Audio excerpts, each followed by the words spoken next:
बात का जवाब देकर के जाएं कि आपने मेरे मामले में 8 महीने में जो दरखास्त मैंने दे रखी है उसमें क्या किया, क्या कह दिया? नहीं, क्या कह दिया आपने? कहने के बजाय भागने में लगे रहते हो सारा दिन, कोई जवाब नहीं है तुम्हारे पास।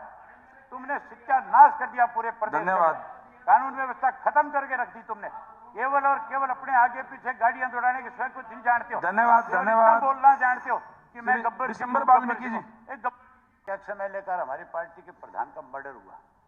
अभी उसमें एक चर्चा हो रही थी, लॉरेंस बिश्नोई गैंग का नाम लिया जा रहा था और एक सदस्य जो है भाजपा का इस बात पे ऑब्जेक्शन कर रहा था कि बिश्नोई का नाम ना लिया जाए, और दूसरी तरफ से भी इस तरह की बात कही जा रही थी। ये कोई गैंग का काम नहीं है, ना लॉरेंस का गैंग का काम है और ना किसी और दूसरी किसी गैंग का काम है।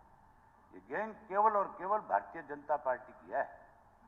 जो सदस्य जिसकी मौत हुई है हमारे सदन का सदस्य रहे, सम्मानित सदस्य रहे, और उसने बकायदा तौर पे एसपी को लिख करके दिया 4 लोगों का नाम कि मुझे इन 4 लोगों से मेरी जान को खतरा है और मुझे सुरक्षा मुहैया कराई जाए। उसको सुरक्षा देने की बजाय उन 4 लोगों के नाम जब एफआईआर में लिखाए गए तो मुझे मुख्यमंत्री की तरफ से कहा गया, मैंने कहा इनको अरेस्ट करो, तो मुख्यमंत्री कहने लगे कि ये तो हमारी पार्टी के लोग हैं। तो क्या भारतीय जनता पार्टी के लोगों को इस बात की छूट है कि वो जिसको मर्जी सुपारी देकर के मरवाने का काम कर दे? इसका मतलब आपने एक नया और बीजेपी ने खड़ा कर लिया उसमें, जैसे संगठन में अलग अलग जो बनाए जाते हैं सेल, जो है ये भी एक सेल बना दिया बीजेपी ने, एक सेल इस तरह का भी बना लो, इसके ऊपर जवाब दिया था मर्जी आप मरवाने का काम। आप कल थे नहीं, आप जवाब दिया, इस पर चर्चा भी हुई। सुनो, उसके आगे भी और बताता हूं एक बात। मुझे खुद को थ्रेट दी गई और मैंने जो है मेरे पीए ने जाकर के जींद के पुलिस स्टेशन के अंदर एफआईआर लॉन्च कराई थी। एफआईआर लॉन्च होने के बाद मुझे 2 दिन तक सिक्योरिटी बढ़ाई गई और 2 दिन के बाद मेरी सिक्योरिटी विड्रा कर ली गई। चलो सिक्योरिटी विड्रा करो बढ़ाओ, ये तुम्हारा काम है, ये तुम्हारी जिम्मेदारी है, ये तुमने देखना है।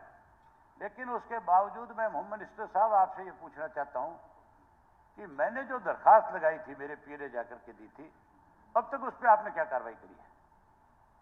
कोई आपके पास उस चीज का जवाब है? अब तक उसमें कहां तक तुम्हारी पुलिस पहुंची है, क्या क्या तुमने इस पर कार्रवाई करी है? मुझे आज तक कोई भी इंफॉर्मेशन आपकी तरफ से क्यों नहीं आई? कम से कम आपका डिपार्टमेंट है और एक मैं आपके इसका सदस्य हूं, और मैंने जब लिख करके दिया है तो फिर उसका जवाब आपकी तरफ से आना चाहिए कि नहीं आना चाहिए? क्या ये भी बारी बारी आपसे हमें पूछना पड़ेगा कि किस किस व्यक्ति को थ्रेट दी गई, बाकी जिन सदस्यों को थ्रेट दी गई थी उनके बारे में क्या क्या जानकारियां हैं आपने उपलब्ध कराई कि नहीं कराई? मैं मेरे बारे में पूछना चाहता हूं कि मुझे इस चीज की जानकारी दी जाए और आज ही हाउस में बताया जाए कि आपकी सरकार ने पिछले 8 महीने में मेरी दरखास्त देने के बाद क्या कार्रवाई करी।